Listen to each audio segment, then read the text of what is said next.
ನಮಸ್ಕಾರ. ಕನ್ನಡ ಒನ್ಗೆ ಸ್ವಾಗತ. ನಾನು ಭಾಗ್ಯನಾರಾಯಣ ಬೊಗ್ಗವರ್ಪು. ಉತ್ತರ ಪ್ರದೇಶದಲ್ಲಿ ಕಳೆದ 5-6 ದಿನಗಳಿಂದ ಉದ್ಯೋಗಾಕಾಂಕ್ಷಿಗಳು ಮತ್ತು ಸರ್ಕಾರದ ನಡುವೆ ದೊಡ್ಡ ಸಂಘರ್ಷ ನಡೀತಾ ಇದೆ. ಯುವಕರು, ನಿರುದ್ಯೋಗಿಗಳು ಬೀದಿಗೆ ಬಂದು ಪ್ರತಿಭಟನೆಗಳನ್ನು ಮಾಡ್ತಿದ್ದಾರೆ. ಅವರ ಮೇಲೆ ಎಲ್ಲ ರೀತಿಯಾದಂತಹ ಪೊಲೀಸ್ ಫೋರ್ಸನ್ನು ಸಹ ಉತ್ತರ ಪ್ರದೇಶದ ಯೋಗಿ ಆದಿತ್ಯನಾಥ್ ಸರ್ಕಾರ ಬಳಸ್ತಾ ಇದೆ.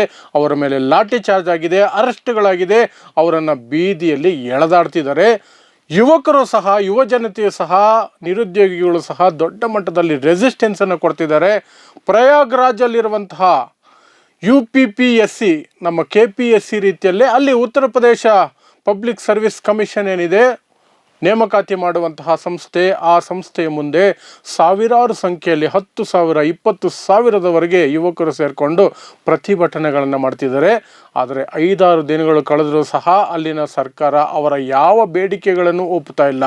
ಆ ಬೇಡಿಕೆಗಳೇನು, ಅದು ಈಗ ಏನಾಗಿದೆ, ಉತ್ತರ ಪ್ರದೇಶ ಸರ್ಕಾರ ಟರ್ನ್ ತೆಗೆದುಕೊಂಡಿದೆ. ಆದರೆ ಟರ್ನಲ್ಲಿಯೂ ಸಹ ಆ ಯುವಕರನ್ನು, ಯುವ ಜನತೆಯನ್ನು ಮೋಸ ಮಾಡುವಂತಹ ಯಾವ ದಿಕ್ಕಿನಲ್ಲಿ ಅದನ್ನು ಟರ್ನ್ ತೆಗೆದುಕೊಂಡಿದೆ, ಆ ಎಲ್ಲ ವಿವರಗಳನ್ನು ಕೊಡ್ತೀನಿ. ಅದಕ್ಕಿಂತ ಮೊದಲು ಸ್ಪಷ್ಟವಾಗಿ ಹೇಳಬೇಕಾಗಿರುವಂಥದ್ದು, ಉತ್ತರ ಪ್ರದೇಶದಲ್ಲಿ ಇಷ್ಟೆಲ್ಲ ಗಲಾಟೆ ನಡೀತಿರ್ಬೇಕಾದ್ರೆ, ಯುವ ಜನತೆ ಈ ರೀತಿ ಬೀದಿಯಲ್ಲಿ ಲಾಠಿ ಏಟು ತಿಂತಿರ್ಬೇಕಾದ್ರೆ, ಎಳೆದಾಡಿಸ್ಕೊಳ್ಬೇಕಾದ್ರೆ ಒಂದೇ ಒಂದು ಮಾಧ್ಯಮವೂ ಸಹ ಅದರ ಬಗ್ಗೆ ಗಂಭೀರವಾದ ಚರ್ಚೆಯನ್ನು ಮಾಡಿಲ್ಲ. ಕಾರಣ ಅಲ್ಲಿರುವಂತಹದ್ದು BJP ಸರ್ಕಾರ, ಯೋಗಿ ಆದಿತ್ಯನಾಥ್ ಸರ್ಕಾರ. ಹಾಗಾಗಿ ಈ ಗೋಧಿ ಮಾಧ್ಯಮಗಳ ಬಾಯಿಗೆ ಬೀಗ ಜಡ್ದಂಗಿರುತ್ತೆ. ಅವರು ಯಾವುದೇ ಕಾರಣಕ್ಕೂ ಸಹ ಕನ್ನಡ ಮಾಧ್ಯಮಗಳು ಸೇರಿದಂತೆ ಒಂದೇ ಒಂದು ಚಕಾರ ಅದರ ಬಗ್ಗೆ ನೆಗೆಟಿವ್ ಆಗಿ ಮಾತಾಡಿಲ್ಲ. ಕೇವಲ 1 ಸೆಕೆಂಡ್, 10 ಸೆಕೆಂಡ್, 20 ಸೆಕೆಂಡ್ ಒಂದು ಸುದ್ದಿ ಮಾಡಿ ಬಿಟ್ಟಿದ್ದಾರೆ ಕೆಲವು ಚಾನೆಲ್ಗಳು. ಅದರಲ್ಲೂ ಕೆಲವು ಚಾನೆಲ್ಗಳಂತೂ ಈ ಸುದ್ದಿಯನ್ನು ಪ್ರಸಾರನೇ ಮಾಡಿಲ್ಲ. ಆದರೆ ಇಡೀ ಉತ್ತರ ಪ್ರದೇಶದಲ್ಲಿ ಈ ವಿಚಾರವಾಗಿ ದೊಡ್ಡ ಗಲಾಟೆಗಳು ನಡೀತಾ ಇದೆ. ಸೊ ಏನದು ಗಲಾಟೆಗಳು ಅನ್ನೋದಾದರೆ, ಎಲ್ಲಿದೆಯಲ್ಲ ನೇಮಕಾತಿ ಮಾಡೋದಕ್ಕೆ KPSC, ಅದೇ ರೀತಿಯಲ್ಲಿ UPPSC ಅಂತಿದೆ, Uttar Pradesh public service commission ಅಂತ. ಅಲ್ಲಿ 3 ವೃತ್ತಿಗಳಿಗೆ ಈಗ ಅಲ್ಲಿ ಅಪ್ಲಿಕೇಶನನ್ನು ಕರೆದಿದ್ದಾರೆ. ಒಂದು RO ಅಂದರೆ ರಿವ್ಯೂ ಆಫೀಸರ್, ಇನ್ನೊಂದು ARO ಅಸಿಸ್ಟೆಂಟ್ ರಿವ್ಯೂ ಆಫೀಸರ್, ಇನ್ನೊಂದು PCS, ಇಲ್ಲಿ KAS ಇದ್ದಂತೆ ಅಲ್ಲಿ PCS, ಪ್ರೊವಿನ್ಷಿಯಲ್ ಸಿವಿಲ್ ಸರ್ವಿಸ್ ಅಂತ. ಅದಕ್ಕೆ ಕರೆದಿದ್ದಾರೆ. ನಿರುದ್ಯೋಗ ಪೀಕಲ್ಲಿದೆ. ಅಪ್ಲಿಕೇಶನ್ ಕರೆದ ತಕ್ಷಣ ಖುಷಿಯಾಗಿ ಏನೋ ಒಂದು ಭರವಸೆಯಲ್ಲಿ ಅಪ್ಲಿಕೇಶನ್ಗಳನ್ನು ಹಾಕಿದ್ದಾರೆ. RO, AROಗೆ 10 ಲಕ್ಷಕ್ಕಿಂತ ಹೆಚ್ಚು ಜನ ಅಪ್ಲಿಕೇಶನ್ಗಳನ್ನು ಹಾಕಿದ್ದಾರೆ. PCSಗೆ 5 ಲಕ್ಷಕ್ಕಿಂತ ಹೆಚ್ಚು ಜನ ಅಪ್ಲಿಕೇಶನ್ಗಳನ್ನು ಹಾಕಿದ್ದಾರೆ. ಇವರೆಲ್ಲ ಅಪ್ಲಿಕೇಶನ್ಗಳು ಹಾಕಿ, ಅಪ್ಲಿಕೇಶನ್ಗಳು ಪ್ರೋಸೆಸ್ ಆಗಿ ಪರೀಕ್ಷೆ ದಿನಾಂಕಗಳನ್ನು ಘೋಷಣೆ ಮಾಡಿದ್ರಲ್ಲ, ಅಲ್ಲಿ ಸಮಸ್ಯೆ ಉಂಟಾಯಿತು. ಅಲ್ಲಿ ಉತ್ತರ ಪ್ರದೇಶದ ಸರ್ಕಾರದ ನಿಯತ್ತು ಸರಿ ಇಲ್ಲ ಅನ್ನುವಂತಹ ಅನುಮಾನ ಉದ್ಯೋಗಾಕಾಂಕ್ಷಿಗಳಿಗೆ ಬಂತು. ಯಾಕೆ ಅಂತಂದರೆ, ಪರೀಕ್ಷೆಗಳನ್ನು ಒಂದೇ ದಿನ ಇಡೋದಿಲ್ಲ, ಕೆಲವರಿಗೆ ಒಂದು ದಿನ, ಇನ್ನೊಬ್ಬರಿಗೆ ಇನ್ನೊಂದು ದಿನ, 2 ದಿನ ಪರೀಕ್ಷೆಗಳನ್ನು ನಡೆಸ್ತೀವಿ ಅಂತ ಹೇಳಿದ್ರು. ಅದು ಇಲ್ಲಿಯವರೆಗೆ ನಡೆದಿರಲಿಲ್ಲ. 2 ದಿನ ಯಾಕೆ ಪರೀಕ್ಷೆ ನಡೆಸ್ತೀರಿ? ಅದರಲ್ಲಿ ಏನೋ ನಮಗೆ ಅನುಮಾನಗಳು ಕಾಡ್ತಿದೆ, ಒಂದೇ ದಿನ ಮಾಡಿ ಪರೀಕ್ಷೆಗಳನ್ನು ಅಂತ ಅಲ್ಲಿನ ಆಕಾಂಕ್ಷಿಗಳು ಗಲಾಟೆ ಮಾಡೋದಕ್ಕೆ ಅಥವಾ ಪಿಟಿಷನ್ಗಳನ್ನು ಹಾಕೋದಕ್ಕೆ, ಒಂದು ಮನವಿಗಳನ್ನು ಮಾಡೋದಕ್ಕೆ ಶುರು ಮಾಡಿದ್ರು. ಒಂದು 10 ದಿನಗಳ ಹಿಂದೆ. ಅದರ ಸರ್ಕಾರ ಬಗ್ಲಿಲ್ಲ. ಅದು ಮುಂದಕ್ಕೆ ಹೋಯಿತು. ಅದರ ಜೊತೆಗೆ ಅಲ್ಲೊಂದು ನಾರ್ಮಲೈಸೇಷನ್ ಅನ್ನುವಂತಹದ್ದು ಒಂದು ಕತೆ ಇದೆ. ನಾರ್ಮಲೈಸೇಷನ್ ಅಂತ. ಆ ನಾರ್ಮಲೈಸೇಷನ್ ಅನ್ನೋದೇನಿದೆಯಲ್ಲ, ಅದು ಪಕ್ಕಾ ಫ್ರಾಡ್ ಮಾಡೋದಕ್ಕೆ, ಲಂಚ ತಗೊಂಡು ಉದ್ಯೋಗಗಳನ್ನು ಕೊಡೋಕ್ಕೆ ಮಾಡಿಟ್ಟಂತಹ ಸಿದ್ಧ ಸೂತ್ರ ಇದ್ದಂಗಿದೆ ಅದರ ಕಂಡೀಷನ್ಸು. ಅದರ ವಿರುದ್ಧ ದೊಡ್ಡ ಮಟ್ಟದಲ್ಲಿ ಧ್ವನಿಗಳು ಎದ್ದೊಳಕ್ಕೆ ಶುರುವಾಯಿತು. ಕಳೆದ 4 ದಿನಗಳಿಂದ ಅದು ವಿಕೋಪಕ್ಕೆ ಹೋಯಿತು. UPPSC ಕಚೇರಿ ಏನಿದೆ ಪ್ರಯಾಗ್ರಾಜಲ್ಲಿ, ಅಲ್ಲಿ ಪ್ರತಿಭಟನೆಗಳು ದೊಡ್ಡ ಮಟ್ಟದಲ್ಲಿ ಆರಂಭ ಆಯಿತು. ಅಲ್ಲಿ ಪ್ರಯಾಗ್ರಾಜಲ್ಲಿ ಯಾವಾಗ ಗಲಾಟೆಗಳು ಶುರುವಾಯಿತು, ಸರ್ಕಾರ ಅದಕ್ಕೆ ಸಮಜಾಯಿಷಿ ನೀಡುವಂತಹ ಪ್ರಯತ್ನಗಳನ್ನು ಮಾಡಿತು. ಸರ್ಕಾರ ಹೇಳಿದ್ದು, ಲಕ್ಷಾಂತರ ಜನ ಅಪ್ಲಿಕೇಶನ್ಸ್ ಹಾಕಿದ್ದಾರೆ, ಅವರಿಗೆ ಒಂದೇ ದಿನ ಒಂದೇ ಸಲಕ್ಕೆ ಪರೀಕ್ಷೆ ಮಾಡೋದಕ್ಕೆ ಸಾಧ್ಯ ಇಲ್ಲ ನಮಗೆ ಅಂತ. ಆದರೆ ಅದರಲ್ಲಿ ಸುಳ್ಳೆಷ್ಟಿದೆ ಅಂತ, ಅಥವಾ ಆಕಾಂಕ್ಷಿಗಳು ಎತ್ತಿ ತೋರಿಸ್ತಾ ಇರುವಂತಹದ್ದು, ಎಕ್ಸಾಮಿನೇಷನ್ ಸೆಂಟರ್ಸನ್ನು ಕೇವಲ 41 ಜಿಲ್ಲೆಗಳಲ್ಲಿ ಮಾತ್ರ ನೀವು ಕೊಟ್ಟಿದ್ದೀರಿ. ಒಟ್ಟಾರೆಯಾಗಿ ಉತ್ತರ ಪ್ರದೇಶದಲ್ಲಿ 75 ಜಿಲ್ಲೆ ಇದೆ. ಇನ್ನು ಮಿಕ್ಕಂತಹ ಜಿಲ್ಲೆಗಳಲ್ಲಿಯೂ ಸಹ ಎಕ್ಸಾಮಿನೇಷನ್ ಸೆಂಟರ್ ಕೊಟ್ಟರೆ ಅಷ್ಟು ಜನಕ್ಕೆ ಒಟ್ಟಿಗೆ ಮಾಡಬಹುದಲ್ಲ ಅನ್ನುವಂಥದ್ದು ಅವ್ರ ವಾದ. ಆದರೆ UPSC ಅಥವಾ UPPSC ಹೇಳ್ತಾ ಇದೆ, ಇಲ್ಲ, ಒಟ್ಟಿಗೆ ಮಾಡೋದು ನಮಗೆ ಕಷ್ಟ ಆಗುತ್ತೆ. 10 ಲಕ್ಷ RO ಅಪ್ಲಿಕೇಶನ್ಸ್ ಇದೆ, PCSಗೆ 5 ಲಕ್ಷ ಪ್ಲಸ್ ಇದೆ, ಟೋಟಲ್ 15-16 ಲಕ್ಷ ದಾಟ್ತಾ ಇದೆ ಅಪ್ಲಿಕೇಶನ್ಸು. ನಾವು ಹೇಗೆ ಮಾಡೋದು ಅಂತ ಅದಕ್ಕೂ ಸಹ ಈ ಆಕಾಂಕ್ಷಿಗಳು ಉತ್ತರ ಸಿದ್ಧವಾಗಿ ಇಟ್ಕೊಂಡಿದ್ರು. 1 ವರ್ಷದ ಹಿಂದೆ 12 ಲಕ್ಷಕ್ಕಿಂತ ಹೆಚ್ಚು ಜನ ಅಪ್ಲಿಕೇಶನ್ಸ್ ಹಾಕಿದ್ರು, ಆಗ ಒಟ್ಟಿಗೆ ಮಾಡಿದ್ರಲ್ಲ ಅಂತ. ಇನ್ನೊಂದಷ್ಟು ಜನ ಕೇಳಿದ್ರು, ಸ್ವಾಮಿ ನಿಮ್ಮ ನರೇಂದ್ರ ಮೋದಿಯವರು 1 ನೇಷನ್ 1 ಎಲೆಕ್ಷನ್ ಅಂತ ಕೂಗಾಡ್ತಾರೆ, ಇಡೀ ದೇಶಕ್ಕೆ ಒಂದೇ ಸಲಕ್ಕೆ ಎಲೆಕ್ಷನ್ ಮಾಡಬಹುದು ಅನ್ನೋದಾದರೆ ಈ ಪರೀಕ್ಷೆಗಳನ್ನು ಒಂದೇ ಸಲಕ್ಕೆ ಒಂದು ರಾಜ್ಯದಲ್ಲಿ ನಡೆಸೋಕ್ಕಾಗಲ್ವ ನಿಮ್ಮ ಕೈಯಲ್ಲಿ ಅಂತ ಬಂದರು.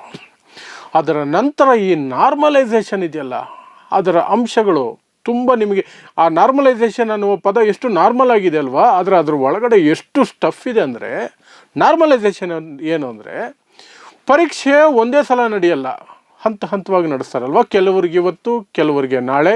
ಇವತ್ತರಲ್ಲೂ ಸಹ 2 ಶಿಫ್ಟ್ಗಳಂತೆ, ಕೆಲವರಿಗೆ ಬೆಳಗ್ಗೆ, ಕೆಲವರಿಗೆ ಮಧ್ಯಾಹ್ನ, ನಾಳೆ ಮತ್ತೆ ಬೆಳಗ್ಗೆ ಮಧ್ಯಾಹ್ನ. ಸೊ ಇಷ್ಟು ವಿಂಗಡಣೆ ಆಗುತ್ತೆ.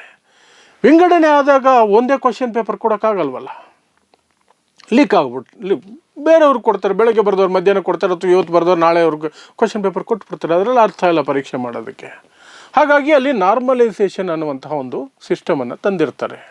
ಆ ನಾರ್ಮಲೈಸೇಷನ್ ಅಂತಂದರೆ ಪರೀಕ್ಷೆಗಳು ಬರೀತಿರಲ್ಲ, ಕ್ವಶನ್ ಪೇಪರು, ಅದರಲ್ಲಿ ಎವ್ಯಾಲ್ಯುವೇಷನ್ ಆಗುತ್ತೆ, ಯಾರಿಗೆಷ್ಟು ಅಂಕಗಳು ಬಂದಿದೆ ಅಂತ ಲೆಕ್ಕಾಚಾರ ಮಾಡ್ತಾರೆ. ಆದರೆ ಆ ಲೆಕ್ಕಾಚಾರ ಮಾಡೋ ಸಿಸ್ಟಮಲ್ಲಿಯೇ ಸ್ವಲ್ಪ ಬದಲಾವಣೆ ಇರುತ್ತೆ. ಒಂದು ಕ್ವಶನ್ ಪೇಪರ್ ತುಂಬ ಟಫ್ ಇರಬಹುದು, ಒಂದು ಈಸಿ ಇರಬಹುದು.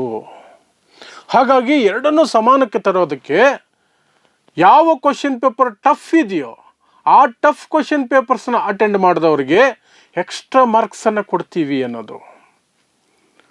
ಇದು ನಿಮಗೆ ಈಗಲೇ ಅರ್ಥ ಆಗಿರ್ಬೋದು ಸ್ಪಷ್ಟವಾಗಿ. ಇದೊಂಥರ ಲಂಚ ಪಡ್ಕೊಳ್ಳೋದಕ್ಕೋ ಅಕ್ರಮ ಎಸೆಯೋದಕ್ಕೋ ಸೆಲೆಕ್ಟಿವ್ ಕೆಲವರನ್ನು ಪಾಸ್ ಮಾಡಿ ಉದ್ಯೋಗ ಕೊಡೋದಕ್ಕೆ ಉಪಯೋಗಕ್ಕೆ ಬರುತ್ತೆ ಅಲ್ವಾ. ಇಂಥವ್ರಿಗೆ ಮಾತ್ರ ಇವ್ರ ಕ್ವಶನ್ ಪೇಪರ್ ಟಫ್ ಇತ್ತು ಅಂತ ಹೇಗೆ ನಿರ್ಧಾರ ಮಾಡ್ತೀರಿ? ಯಾವ ಮಾನದಂಡದ ಮೇಲೆ ಅದನ್ನು ನಿರ್ಧಾರ ಮಾಡ್ತೀರಿ ಅನ್ನೋದು ಆಕಾಂಕ್ಷಿಗಳ ಪ್ರಶ್ನೆ ಪ್ಲಸ್ ಅವರ ಆರೋಪ. ಇದು ಸ್ಪಷ್ಟವಾಗಿ ಭ್ರಷ್ಟಾಚಾರಕ್ಕೆ, ಅಕ್ರಮ ಎಸಗೋದಕ್ಕೆ ಮಾಡಿಕೊಂಡಿರುವಂತಹ ಒಂದು ಸಿಸ್ಟಮ್. ಹಾಗಾಗಿ ಈ ಕಥೆನೇ ಬೇಡ ನಮಗೆ. ಒಂದೇ ದಿನ ಒಂದೇ ಸಮಯದಲ್ಲಿ ಎಲ್ಲ ಆಕಾಂಕ್ಷಿಗಳಿಗೂ ಪರೀಕ್ಷೆ ಮಾಡಿಸಿ ಅಂತ ಉತ್ತರ ಪ್ರದೇಶ ಸರ್ಕಾರ ಒಪ್ಪಲಿಲ್ಲ. ಯೋಗಿ ಆದಿತ್ಯನಾಥ್ ಒಪ್ಪಲಿಲ್ಲ. ನೋ, ನಾವು ಮಾಡಲ್ಲ, ನಮಗೆ 1800 ಎಕ್ಸಾಮಿನೇಷನ್ ಸೆಂಟರ್ಸ್ ಬೇಕಾಗುತ್ತೆ, ನಾವು 900 ಮಾತ್ರ ಒಂದು ಸಲಕ್ಕೆ ಮೇಂಟೈನ್ ಮಾಡೋದಕ್ಕೆ ಸಾಧ್ಯ. ಹಾಗಾಗಿ ಅರ್ಧ ಜನಕ್ಕೆ ಒಂದಿನ, ಇನ್ನೊಂದು ಅರ್ಧ ಜನಕ್ಕೆ ಇನ್ನೊಂದು ದಿನ ಮಾಡ್ತೀವಿ, ಏನು ನಿನ್ನ ಸಮಸ್ಯೆ ಅಂತ ಕೂತ್ಕೊಂಡ್ರು. ಯುವಕರು ಕೇಳಲಿಲ್ಲ, ಆಕಾಂಕ್ಷಿಗಳು ಕೇಳಲಿಲ್ಲ, ಬೀದಿಗಿಳಿದ್ರು. ಬೀದಿಗಿಳಿದ ಮೇಲೆ ಕೇಳಬೇಕಾ? ಅದು ಆದಿತ್ಯನಾಥ್ ಅವ್ರ ಸರ್ಕಾರ. ಪೊಲೀಸರ ವಿರುದ್ಧ ಯಾರಾದರೂ ಪ್ರತಿಭಟನೆ ಮಾಡಿದ್ರೆ ಸುಮ್ಮನೆ ಬಿಡ್ತಾರಾ? ಅವರ ಮೇಲೆ ಲಾಠಿ ಚಾರ್ಜ್ಗಳು, ಎಳೆದಾಡುವಂತಹದ್ದು ನೀವು ಆರಂಭದಲ್ಲಿ ನೋಡಿದ್ರಲ್ಲ, ಅವೆಲ್ಲವೂ ಸಹ ನಡೆಯಿತು. ಪ್ರತಿಭಟನೆಗಳು ದಿನದಿಂದ ದಿನಕ್ಕೆ ಇನ್ನೂ ಹೆಚ್ಚಾಗ್ತಾನೆ ಹೋಯಿತು. ಸಂಜೆ ಆದರೆ ಮೇಣದ ಬತ್ತಿ ಹಿಡ್ಕೊಂಡು ಮೆರವಣಿಗೆ ಮಾಡುವಂತಹದ್ದು, ಹಗಲೊತ್ತಾದರೆ ಆ ಒಂದು ಪ್ರಯಾಗರಾಜ್ ಹತ್ರ UPPSC ಪರೀಕ್ಷಾ ಏನು ಸಂಸ್ಥೆ ಇದೆ, ಆ ಸಂಸ್ಥೆಯ ಮುಂದೆ ಪ್ರತಿಭಟನೆಗಳು, ಘೋಷಣೆಗಳು, ಚಳುವಳಿ ರೀತಿಯಲ್ಲಿ ದೊಡ್ಡ ಮಟ್ಟದಲ್ಲಿ ನಡೆಯೋಕ್ಕೆ ಶುರುವಾಯಿತು. ಕೊನೆಗೆ ಈಗ ಬರ್ತಿರುವಂತಹ ಸುದ್ದಿಯ ಪ್ರಕಾರ ಉತ್ತರ ಪ್ರದೇಶ ಸರ್ಕಾರ ಟರ್ನ್ ಹೊಡೆದಿದೆ ಅನ್ನುವಂತಹ ಸುದ್ದಿಗಳು ಬರ್ತಾ ಇದೆ. ಅಂದರೆ ಒಂದೇ ದಿನ ನಾವು ಮಾಡ್ತೀವಿ ಅಂತ. ಆದರೆ ಅಲ್ಲಿಯೂ ಸಹ ಒಂದೇ ಶಿಫ್ಟಲ್ಲಿ ಮಾಡೋದಕ್ಕಾಗೋದಿಲ್ಲ. ಒಂದೇ ಶಿಫ್ಟ್ ಅಂತ ಅವ್ರು ಕರೆಯೋದೇನೆಂದರೆ ಒಂದೇ ಟೈಮಲ್ಲಿ, ಕೆಲವರಿಗೆ ಮಧ್ಯಾಹ್ನ, ಕೆಲವರಿಗೆ ಸಂಜೆ, ಅಂದರೆ ಬೆಳಗ್ಗೆ ಮಧ್ಯಾಹ್ನ ಹೀಗೆ ಮಾಡ್ತೀವಿ ಅನ್ನುವಂಥದ್ದು ಏನೋ ಒಂದು ಮತ್ತೆ ಅಲ್ಲಿ ಒಂದು ಚುಕ್ಕೆಯನ್ನು ಇಡುವಂತಹ ಪ್ರಯತ್ನ ಮಾಡಿದ್ದಾರೆ. ಈಗ ಆಕಾಂಕ್ಷಿಗಳು ಅದಕ್ಕೂ ಸಹ ಒಪ್ತಾ ಇಲ್ಲ. ನಮ್ಮ ಬೇಡಿಕೆ ಸಂಪೂರ್ಣವಾಗಿ ಈಡೇರಬೇಕು, ಒಂದೇ ಸಲ ಒಂದೇ ಸಮಯದಲ್ಲಿ ಪರೀಕ್ಷೆ ನಡೆಸಿ, ನಮಗೆ ನಂಬಿಕೆ ಇರುತ್ತೆ. ಒಂದೇ ಕ್ವಶನ್ ಪೇಪರ್ ಎಲ್ಲರೂ ಅಟೆಂಡ್ ಮಾಡಲಿ, ನಮಗೆ ನಂಬಿಕೆ ಇರುತ್ತೆ. ನಾಳೆ ರೀಕರೆಕ್ಷನ್ಗೆ ಹಾಕಿದಾಗಲೂ ಇರುತ್ತೆ. ನೀವು 2-3 ರೀತಿಯಲ್ಲಿ ಮಾಡಿ 2-3 ಕ್ವಶನ್ ಪೇಪರ್ಗಳನ್ನು ಕೊಟ್ಟು ಇದು ಟಫ್ ಇತ್ತು ಇವ್ರಿಗೆ ಗ್ರೇಸ್ ಮಾರ್ಕ್ಸ್ ಕೊಡ್ತೀವಿ ಅನ್ನೋದಾದರೆ ಆ ಗ್ರೇಸ್ ಮಾರ್ಕ್ಸ್ ತೆಗೆದುಕೊಳ್ಳೋದಕ್ಕೆ ಅಥವಾ ನೀವೇನೋ ಸಿಸ್ಟಮ್ ಇಟ್ಕೊಂಡಿರ್ತೀರಿ ಅಕ್ರಮ ಎಸ್ಕೋದ್ರೆ ನಿಮಗೆ ಹೇಳ್ಕೊಡ್ಬೇಕಾಗಿಲ್ಲ. ನಿಮಗೆ ಬೇಕಾದವರನ್ನು ಆ ಕ್ವಶನ್ ಪೇಪರ್ ಸರ್ಕಲಲ್ಲಿ ಬರೋಂಗೆ ಮಾಡ್ಕೊಳ್ತೀರಿ, ಅವರಿಗೆ ಉದ್ಯೋಗ ಕೊಡ್ತೀರಿ, ನಮಗೆ ಸಿಗಲ್ಲ ಅಂತ. ಅದಕ್ಕೆ ಈಗ ಉತ್ತರ ಪ್ರದೇಶ ಸರ್ಕಾರ ಮುಂದೆ ಏನು ಮಾಡುತ್ತೆ ಅನ್ನೋದನ್ನು ನೋಡಬೇಕು. ಆದರೆ ಸದ್ಯಕ್ಕಂತೂ ಅರ್ಧ ಯೂಟರ್ನ್ ಅಂತೂ ಒಡೆದಾಗಿದೆ. ಯಾಕಂದರೆ ಯುವಶಕ್ತಿಯ ಮುಂದೆ ಯಾರೂ ನಿಲ್ಲೋದಕ್ಕೆ ಸಾಧ್ಯ ಇಲ್ಲ. ಬಾಂಗ್ಲಾದೇಶಲ್ಲಿ ರೀಸೆಂಟಾಗಿ ನೋಡಿದ್ವಿ, ದೇಶದ ಪ್ರಧಾನಮಂತ್ರಿನೇ ದೇಶ ಬಿಟ್ಟು ಓಡಿ ಹೋಗಬೇಕಾಯಿತು. ಭಾರತಕ್ಕೆ ಬಂದು ಈಗ ಕದ್ದು ಮುಚ್ಚಿ ಇಲ್ಲಿ ಜೀವನ ನಡೆಸಬೇಕಾದಂತಹ ಕೈದಿಯ ರೀತಿಯಲ್ಲಿ ಒಂದು ಕಡೆ ಬಚ್ಚಿಟ್ಕೊಂಡು ಜೀವನ ನಡೆಸಬೇಕಾದಂತಹ ಪರಿಸ್ಥಿತಿ ಪ್ರಧಾನಮಂತ್ರಿಗೆ ಬರುತ್ತೆ ಅಂತಂದರೆ ಯುವಶಕ್ತಿಯಲ್ಲಿ ಎಷ್ಟು ಪವರ್ ಇರುತ್ತೆ ಅನ್ನೋದು ನಿಮ್ಗೆ ಅರ್ಥ ಆಗುತ್ತೆ. ಅಂತಹ ಯುವಶಕ್ತಿಯನ್ನು ಇವರು ಎದುರಾಕೊಂಡು ಜಸ್ಟ್ ಬಿಕಾಸ್ ಮಾಧ್ಯಮಗಳು ಸೈಲೆಂಟಾಗಿರ್ತವೆ. BJP ಆಡಳಿತ ಇರುವಂತಹ ರಾಜ್ಯದಲ್ಲಿ ಸರ್ಕಾರದ ವಿರುದ್ಧ ಏನೇ ನಡೆದರೂ ಸಹ ಅದರ ಬಗ್ಗೆ ದೊಡ್ಡ ಮಟ್ಟದ ಚರ್ಚೆ ಆಗದಂತೆ, ಸುದ್ದಿ ಆಗದಂತೆ ನೋಡ್ಕೊಳ್ತಾರೆ ಅನ್ನೋ ಒಂದೇ ಧೈರ್ಯದಲ್ಲಿ 4-5 ದಿನ 5ನೇ ದಿನ ಅಲ್ಲಿವರೆಗೂ ಹೇಳ್ಕೊಂಡು ಬಂದಿದ್ದಾರೆ. ಆದರೆ ಉತ್ತರ ಪ್ರದೇಶ ಕೈಯಲ್ಲಿ ಅದಾಗಿಲ್ಲ. ಈಗ ಯೂಟರ್ನ್ ಹೊಡೆದಿದ್ದಾರೆ, ಆದರೂ ಸಹ ನಂಬಿಕೆ ಬರುವ ರೀತಿಯಲ್ಲಿ ಯೂಟರ್ನ್ ಹೊಡೆದಿಲ್ಲ. ಹಾಗಾಗಿ ಉದ್ಯೋಗಾಕಾಂಕ್ಷಿಗಳು ಪಟ್ಟು ಹಿಡಿದಿದ್ದಾರೆ. ತಮ್ಮ ಪ್ರತಿಭಟನೆಯಿಂದ ಹಿಂದಕ್ಕೆ ಸರಿಯೋದಿಲ್ಲ.